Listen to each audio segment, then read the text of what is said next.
Ladies and gentlemen, the President of the United States.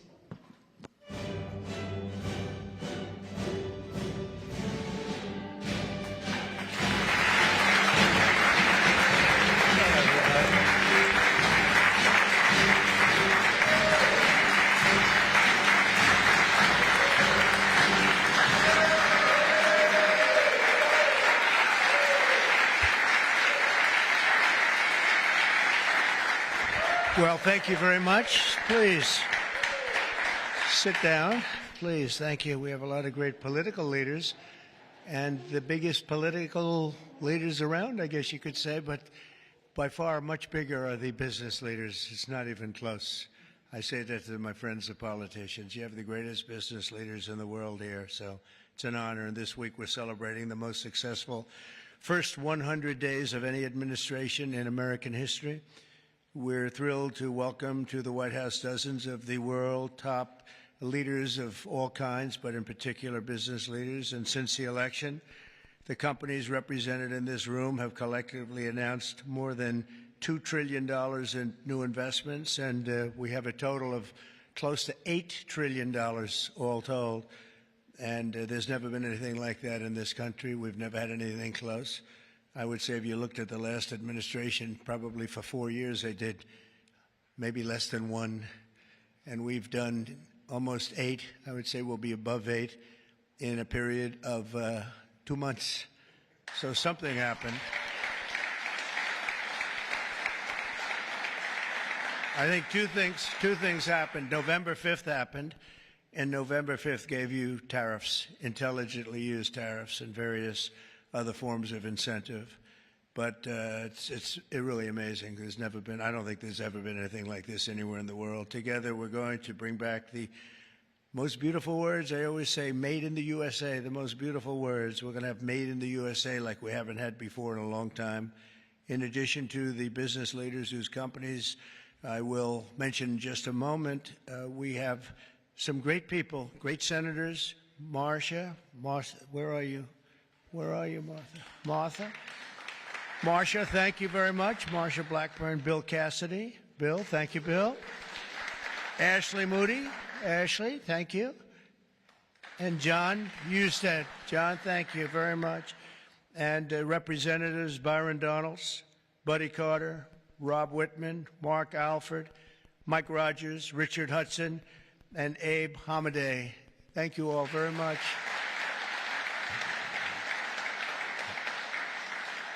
We have Mike Kehoe, governors, Jim Pillen, Kevin Stitt, Mike Dunleavy, along with numerous other members of my cabinet, and I want to thank you all for being here. How come my cabinet has such good locations? You should have given them up to the business leaders. We want their money, you know. They have very good locations. I'm not surprised. 100 days ago this week, we inherited the wreckage of 4 years of economic disaster under the previous administration. It was an economic disaster. It was a disaster at the border like nobody had ever seen before. And you probably see we've closed up the border 99.999%, meaning 3 people got in. 3. As opposed to hundreds of thousands of people coming in on a monthly basis, millions of people actually. There are periods where we had millions and millions of people pouring in on a monthly basis. We had 3 people. They buried companies in crippling regulations, waged war on American energy, pushed massive tax hikes, and gave us the worst inflation in the history of our country. In Biden's final year, the United States had the worst trade deficit ever recorded, and we lost 106,000 manufacturing jobs. Other than that, he's done a fantastic job. But now all that is changing, and all that's changing very fast, because we finally have the president who wants to put our country first. You have a president who believes in America first. In the first quarter GDP numbers just out today, core GDP, now we're removing distortions from imports, inventories, and government spending, was up plus 3%. But this is Biden's economy because we took over on January 20th. And I think you have to get us a little bit of time to get moving, but this is the Biden economy. But we still had and we've had a lot of things happen since November 5th that helped this economy because it was indicating a strong private sector growth, and it only started after November 5th. The private sector started really heating up after the election. Even though I wasn't there, people knew what we were going to be doing, and the private sector growth was actually very good. Very importantly, gross domestic investment was up an incredible 22%, which they had never seen before.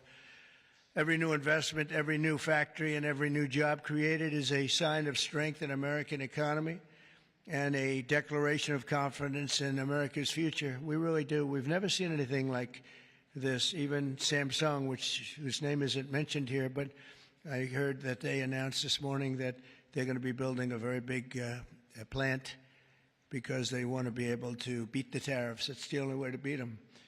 The entire Trump economic agenda is about making it easier to do business in America, to create jobs in America, to hire American workers, and to build your factories here in America, not in China or any other country. And we're dealing with many, many countries right now, I will say, and I think I can say for Scott and for Howard and for some of the people that are dealing, there are too many to handle. I mean, to be honest with you, I'd love to hire some of the people running these companies. Boy, would you do a good job. I could have Jensen negotiate. He'd blow my people away, wouldn't you? I think even Howard would say that. Howard would say, we'll take them. He'd blow them away with big deals. One deal would be the end. That would be it. But we've terminated the Green New scam. It was a scam. And halted tens of billions of dollars of money, wasteful deficit spending. It was like throwing money right out the window. And in the coming weeks, we'll pass the largest tax cuts in American history. And I think even more so, we'll be doing things for business like you've never seen before. You saw it in a little smaller version at the beginning of our last term. You know, we had the most successful 4 years that any president has ever had. The stock market was up 88%. The other markets were up almost 100%. And that's despite COVID and all the crazy things happening. But we had a tremendous 4 years. We've given credit for that, actually. But our big, beautiful bill, as I call it, our big, beautiful bill, we may name it that, actually, will include 100% expensing retroactive to January 20th. So that's all the way back to just about the beginning of the year. So expensing 1 year, you take a deduction 1 year so you can build your factories right now, essentially almost tax-free if you think about it. Nobody's ever been given that. And we're going to make that expensing for a 4-year period at a full 100%. So last time we made it 1 year and you had deductions, you'd go from 100% to 80 to 60 to 40 to 20 to Zippo. And now what we're going to do is we're going to keep it at that level, and we're going to have it for 4 years. So I believe that was one of the reasons that we had such unbelievable growth. Also, we allowed you to bring money back from outside of the country. It was impossible. You had to have 15 different law firms representing you. It was so complicated. And worse was that the tax rate was 65%. I lowered the rate substantially, but still a lot. You know, we shouldn't take your money just to hold you hostage, right? So we lowered it to a reasonable amount, and we took in trillions of dollars, came back. Apple brought in a tremendous amount of money. A lot of the companies here brought in a lot of money, and the businesses represented today clearly understand that if you build your factory in the United States, your tariff rate is 0, and you have other advantages too, and not the least of which is what I just said having to do with the bill. Now, we have to get that bill approved, so call your local representative, please, and make sure that we get it approved, because I don't want to talk too early, but we're doing well with the Republican Congress. We have the Senate is doing great, and the House is doing great.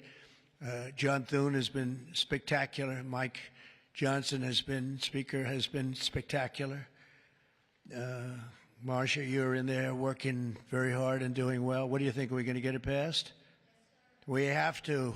Marcia, we don't get it passed, I'm blaming you. We have to. We have to get it passed. We will. I think we will. But I don't think we'll have any Democrat votes. If we don't get it passed, what would happen is your taxes go up 68%. Think of that.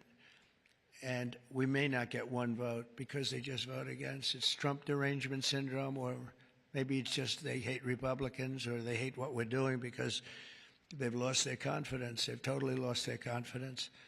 They don't know what the hell is going on. And we are going to get it done. It's probably going to be fully Republican. Fortunately, we have the House, we have the Senate. And we may or may not have a couple of grandstanders. I don't know. But if we do, it would be good if you could work on anybody. I mean, if I were a Democrat, I'd be voting for it 100%. Because I think it's very dangerous politically not to vote for it. Think of it, your taxes go up almost 68%. So, but it looks like we're in good shape, I think, and hopefully we'll get it approved. It'll be the biggest bill ever approved in the history of our country, and it'll be the biggest tax cut ever approved in the history of our country. And in addition to that, regulations, which I'm doing in and outside of the bill, will be as big or bigger than we did last time. We have the record for regulation cuts in the 4 years. We cut 4 times higher than any other president in a 4-year period. And we're talking about 8 years and 2-term presidents. We were 4 times higher than any other president in terms of regulation cuts. And I went to a friend of mine who happens to be in the room, one of the biggest business leaders. I won't mention him because I don't know, maybe he'll like it, maybe he won't. I said to him, so have you had your choice between the big tax cut last time and the big regulation cuts, which were the biggest, again, the biggest we've ever done? I would have said taxes, but he would have said regulation. I said, which was more important to you? And he said, if I could only have one, yeah, if you could only have one, he said, most important would have been regulation. The regulation was more important than the tax cut. And I mean, we cut your taxes from almost 40% down to 21%. Now we're bringing your taxes down from 21% to 15% if you build your product, make your product in the USA. So if you make it in the USA, those chips, those beautiful chips, will make those suckers in the USA, and you're going to be all the way down to 15%. And I think there's never been anything like it. So now we're at the lowest scale for a large country, by far the lowest scale. Our pro-jobs, pro-American economic policies are a major reason that businesses around the world have announced $5 trillion of investment since November 5th, and now we think it's up to plus $8 trillion, and they're really coming in. They're really coming in fast. Some of them don't bother calling us. Some of them don't even want meetings. They just start their plants and start their factories. I want to express my tremendous appreciation to the business leaders here. You are really an amazing group. This is a who's who. I don't want to say, there's an expression if something ever went off, the entire industry would be wiped out, but I won't say that. I want to think very positively, and that could never happen here, could it? But I want to congratulate you all on your incredible success and accomplishments. You've been amazing. You're the biggest and the best. So I'd like to introduce some of you, President and CEO of Hyundai, Jose Munoz. Jose, thank you very much. Fantastic. Jose is investing $21 billion, including $5.8 billion for a new steel plant in Louisiana, which is a beauty. I saw a picture of it, which is going to create at least 1,500 jobs, just the plant alone. Thank you very much, Jose. Beautiful. Chairman and CEO of global shipping giant CMA CGM, Rodolphe Sade. Thank you, Rodolphe. Thank you very much. Fantastic. Investing $20 billion in creating 10,000 new jobs at least. Thank you very much. It's fantastic. You'll be very happy. President and CEO of Toyota North America, Ted Ogawa, investing $88 billion. Where's Ted? That's fantastic. Thank you, Ted. That's fantastic. Ted's investing $88 million for car production at its West Virginia factory, which is a beauty. I've seen it, actually. Congratulations. Thank you very much for being here, Ted. Co-founder and CEO of Anduril, Brian Schimpf. Oh, Brian. Thank you, Brian. He's investing $1 billion for a new manufacturing facility in Ohio and display. Next to me is their 125-pound Roadrunner drone. Where is that little sucker? Where is it? Which is that? Well, whoa, that's a nasty-looking thing. That's a nasty. I look up there when I'm having dinner outside. I used to look up and see the moon. Isn't it beautiful? Now you see the moon, but you see drones all over the place. And I say, let's get the hell out of here. That's a good one, isn't it, huh? I can see it. CEO of Worldwide Amazon Stores, Doug Harrington. Thank you very much. Thank you, Doug, very much. Investing $4 billion this year alone, and I know they said they're going to be investing a lot over the next 2 years. We appreciate it very much. Thank you, and say hello to everybody.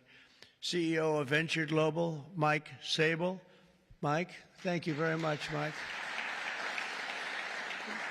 Investing $18 billion in liquefied natural gas expansion in Louisiana. That's going to work out good. Thank you very much.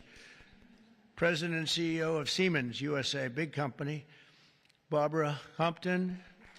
Thank you, Barbara. Thank you very much. Investing $285 million.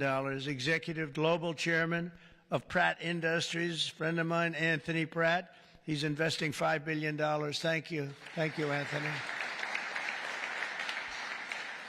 I read a report today he's the richest man in Australia, but who the hell knows? Do you think you're the richest man in Australia? Close. I don't like to put you on the spot like that, Anthony, but that's pretty good. Thank you very much. That's great. $5 billion. Founder and CEO, Chobani Hamde Oleaka. Where are you? Thank you very much. Investing $1.2 billion. Thank you very much. CEO of Bell Brands USA, Yvonne Girard. Yvonne, thank you very much. Thank you very much. $350 million. President of Schneider Electric North America, Amar Paul. Amar, thank you very much. Investing $700 million for energy infrastructure in its largest investment in its 135-year history. Chairman and CEO of Johnson & Johnson. Oh, I know, I've heard of that company, huh? My hair looks so beautiful because of your product. Joaquin Duato, $55 billion manufacturing plant and research and development and technology. Thank you very much, $55 billion. That's a lot. But you got to catch up with Apple and some of the others. We got to get you to make a little, one of the few companies that could do that, right? Chair and CEO of Eli Lilly, a great guy. Every time I talk to him about drug prices, he sweet talks me.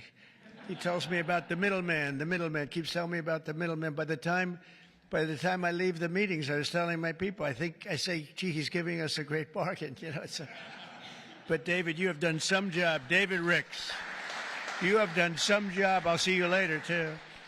$27 billion, doubling its manufacturing investment in the U.S., and he's got a very hot topic right now going, don't you?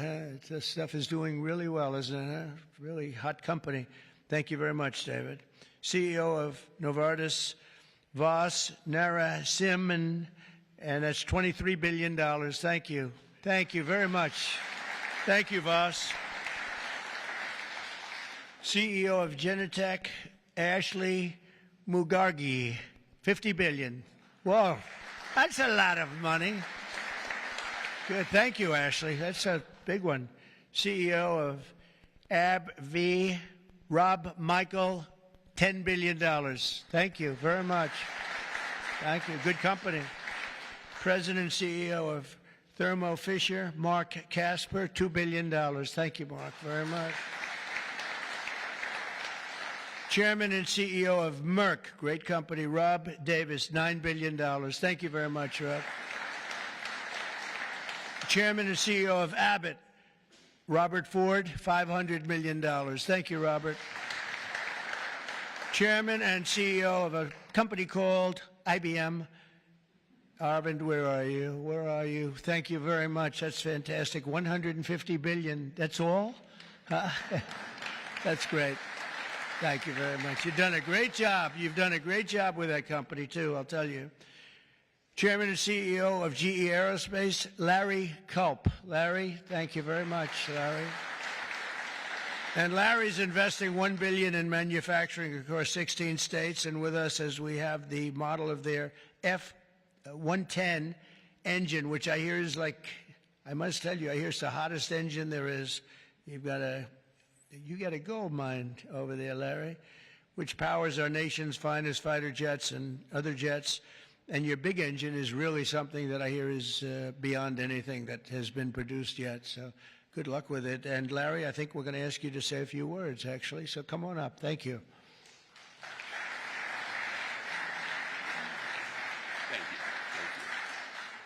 Thank you, Mr. President. It's an honor to be here representing all of my colleagues at GE Aerospace. We are today 125 years old, but we are inventing the future of flight.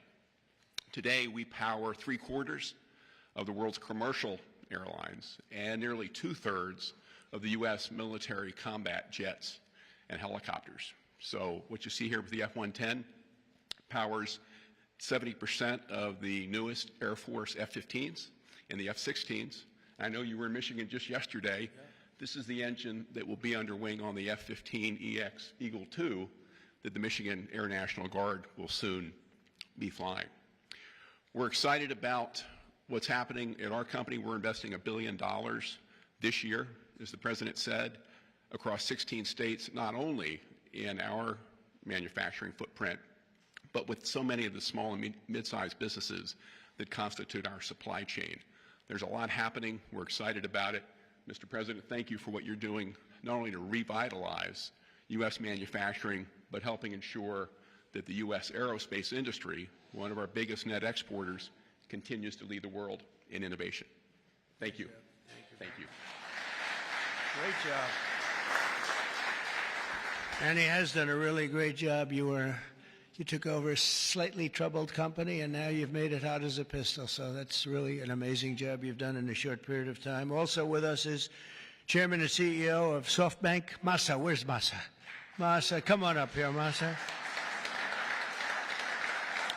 Masa has pledged $200 billion plus another $500 billion with Oracle and OpenAI for a total of $700 billion. Thank you, Masa. Come on up, please.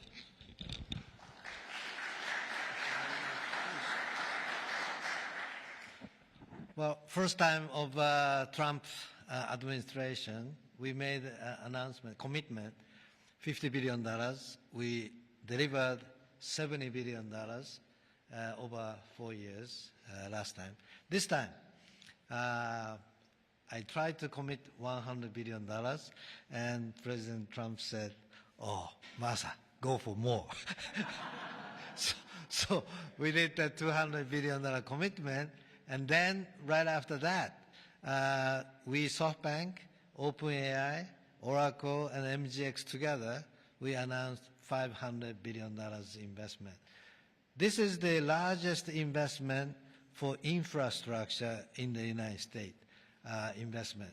And I think this is more than the scale. The importance is this is the largest infrastructure for the AI, which is the future of mankind, I believe. It's going to change every industry, every way of how our mankind's lifestyle of the future. I am committed. U.S. is the center of innovation. U.S. must continue the leadership of AI. Thank you very much. Thank you.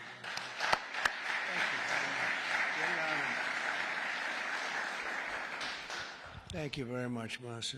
Been a friend of mine for a long time. These guys are mover. We got to say, you are really something. It's great. We appreciate it too. It's great spirit, great genius. Tim Cook from Apple is pledging, not only pledging, is committed to $500 billion. They're going to build plants all over the country, 7 or 8 different states. They've already started. And so I want to thank Tim. That's such a big investment for somebody that, had them pretty much in one location, as you know. Now they're coming into the United States, I believe, because of the spirit and the tariffs and the incentives. So that's Apple for $500 billion. And one of the most brilliant men that you'll ever meet, the man that's done in a short period of time something that is incredible. He's the founder, CEO, and president of Nvidia.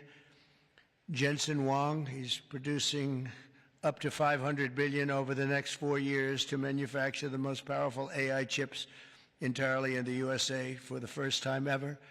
Jensen, would you come up and say a few words? This is a smart cookie.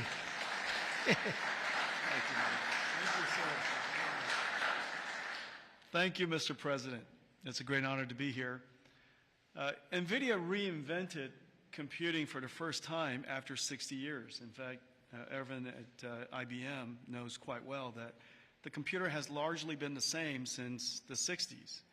The IBM System 360 described really quite perfectly the computer that we use today.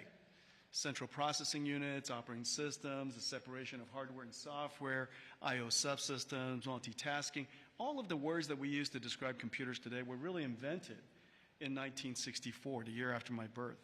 Well, after all this time, we've reinvented computers again. This is what a processor looks like. It's on the right there. People say it's a GPU.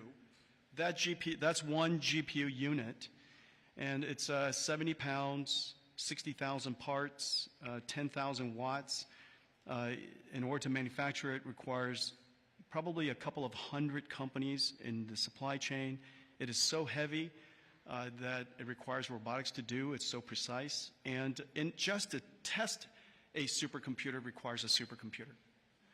And we're going to build NVIDIA's technology, the next generation of that, all here in the United States. Without the President's leadership, his policies, his support, and very importantly, his strong encouragement. And I mean his strong encouragement. Frankly, manufacturing in the United States wouldn't have accelerated to this pace. Manufacturing isn't about low-cost labor anymore. Manufacturing is about technology. And most of the factories that build these systems today are the most advanced factories in the future. And we're going to use artificial intelligence and robotics and omniverse digital twin technology to make it possible for us to create the factories of the future. And we ought to build it right here. The really amazing thing is that this computer is the engine of a whole new industry. And this new industry is called artificial intelligence. And this new industry is a manufacturing industry in itself. That's a factory machine. Just as several hundred years ago, the dynamo was invented, water would come in and electricity would come out. Now electricity goes into this machine and incredible tokens come out, artificial intelligence. In order for this industry to thrive, we need to build these systems, of course, but we also need a progressive growth and industry-oriented energy policy, which this president has really put his weight behind. I really appreciate that. Without energy, we can't possibly have new growth industries. And we now have the backing of the administration, the backing of President Trump to support the creation of a whole new industry. This industry is going to enable a whole bunch of other industries. What we now call the AI infrastructure is going to revolutionize every industry that we know. All of the many CEOs in the room today are great partners of ours for that reason. We're working on artificial intelligence for many industries, from healthcare to drug discovery to life sciences, financial services, education, so many different industries. And that's going to be possible because we have the fundamental infrastructure here in the United States. And so I want to thank you, sir, for everything that you've done and the strong encouragement and the great policies that make it possible for us. Thank you, sir. Thanks.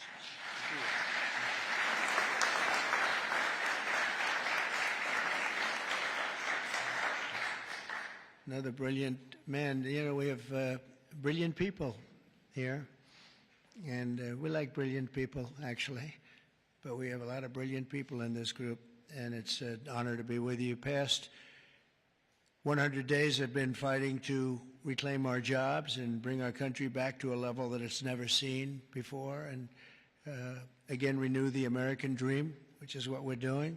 We have tremendous spirit. I don't know if you've heard, but it's become really quite a story. I see Pete's right over here, Secretary of Defense. We have the largest number of new enlistees or people enlisting in the military forces that we've ever had. And if you remember 6 months ago, we couldn't get anybody to sign up.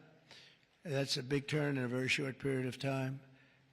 And November 5th had a lot to do with that, and our Secretary of Defense and a lot of the people that you see sitting here really had a lot to do with that. There's great spirit. I can say that also with the police forces throughout the country. We're having a hard time filling them up. It's a dangerous job, but now we have waiting lists at almost every place.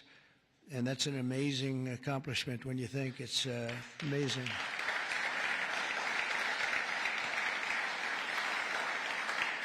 And when I first came here, you remember just 3 months ago, I came in and they started screaming. The fake news was screaming. They were going crazy about eggs. I don't know about eggs. What's with eggs? Tell me. They said, their cost is up 50%, and you won't have them for Easter. I said, well, I'll have to get onto it, but this isn't my problem. This is Biden's problem. I've only been here for 4 days. They're screaming at me about eggs like it was my fault. I just got here. Didn't know anything about it. We got it taken care of, and eggs dropped 87% in the last short period of time, and everybody had eggs for Easter. In fact, we had a big Easter egg hunt on the lawns. We had 48,000 people actually came. And we had a lot of eggs. I don't know how many, but there were a lot. We didn't use plastic. They said, could you use plastic eggs? This is in early January. And I see our Secretary of Agriculture is here. Would you stand up? You did a great job. You got me out of a lot of trouble.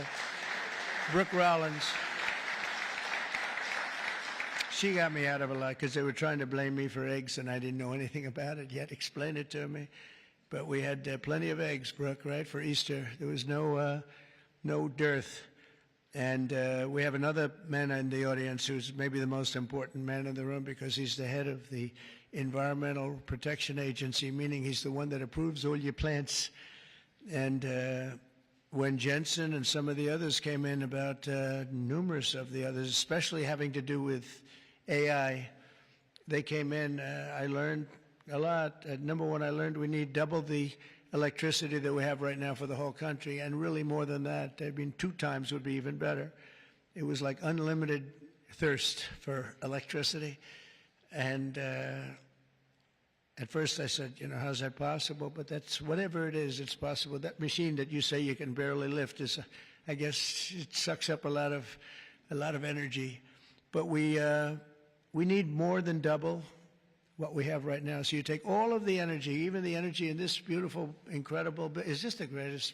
I mean, no matter, I don't care where you come from with your $50 billion plant, the White House is the White House, right? You got to see in the Oval Office, if you want to take a trip down to the Oval Office, any of you come down with me, I'll show you a beautiful office.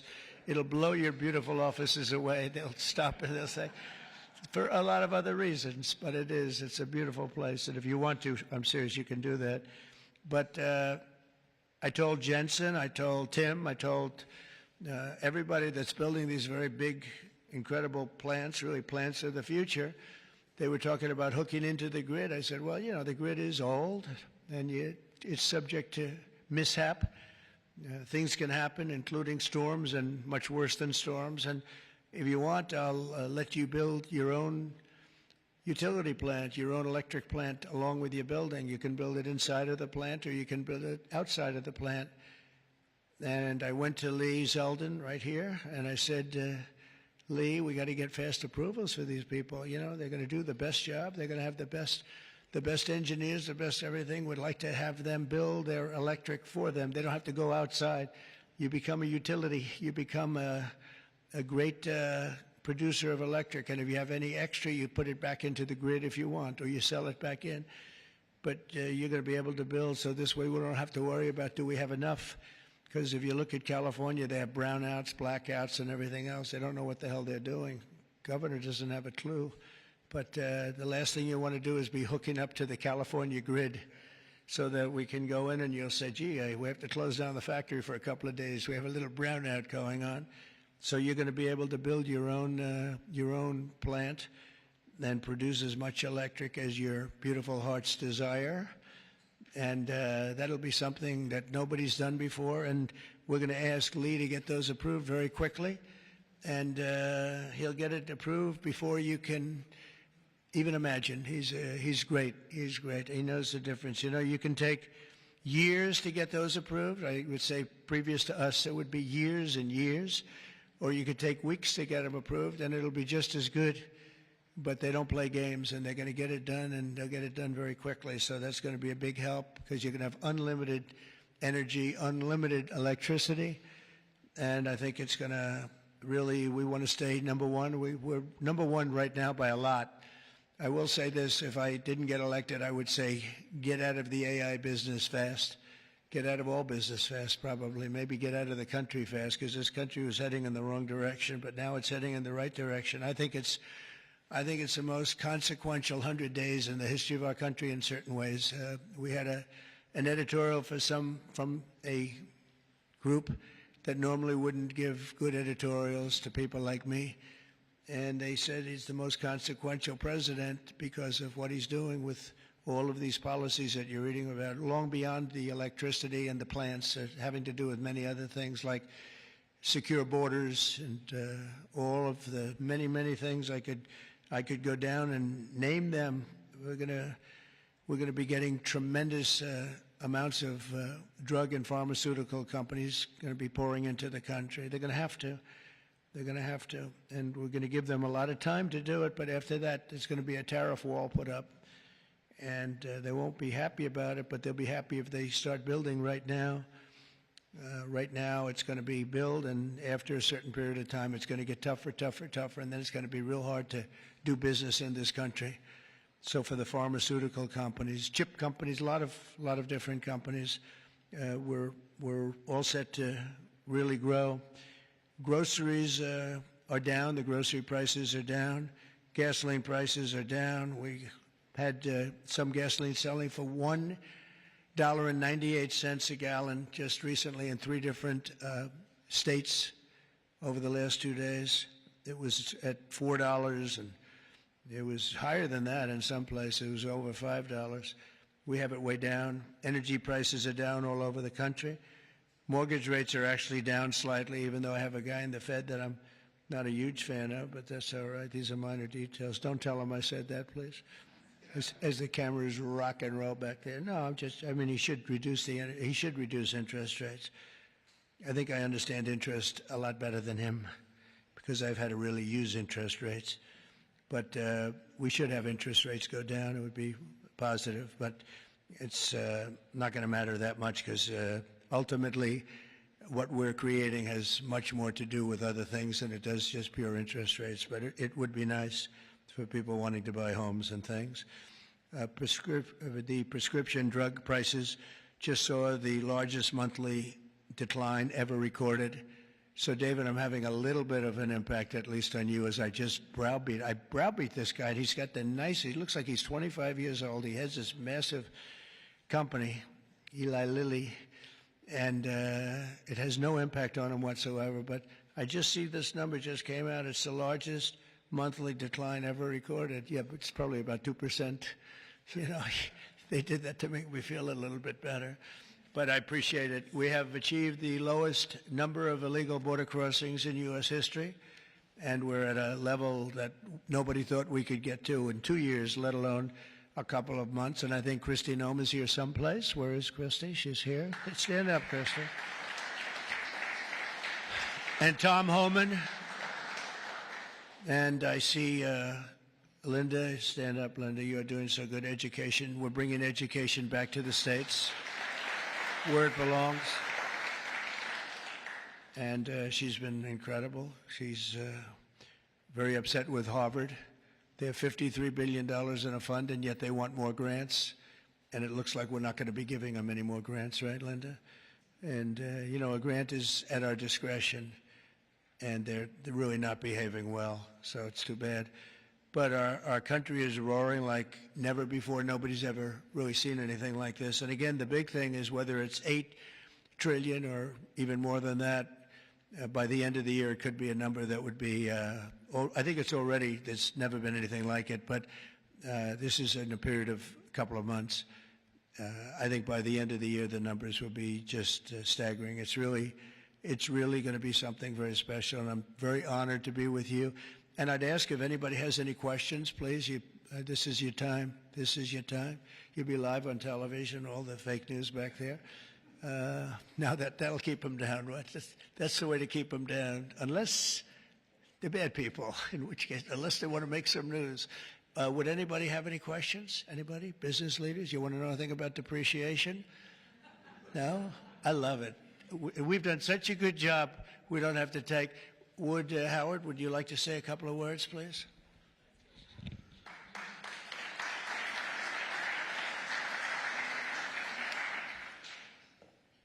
The president talks about $8 trillion coming into America. And there's only one reason it's coming in. It's because he's finally set an industrial policy for the United States of America. We are the greatest economy in the world. We finally have a president who understands that we need to reindustrialize. We need to be made in America, made in the USA. And you feel it. You feel it with these leaders. You feel it across all your peers. Everyone feels it. It's coming back to America, and we are going to be rocking. So thank you, sir. Great job. Great job. So thank you very much, everybody. And for the business leaders, if any of you would like to come down to the Oval and say hello, if you've never seen it, if you have seen it, just go home and enjoy your lives, count your money. But if you'd like to come down, I'm heading down there now. And again, thank you very much, everybody. Pam, you're doing a fantastic job. You're doing a fantastic job. Thank you very much. Thank you, everybody. Thank you.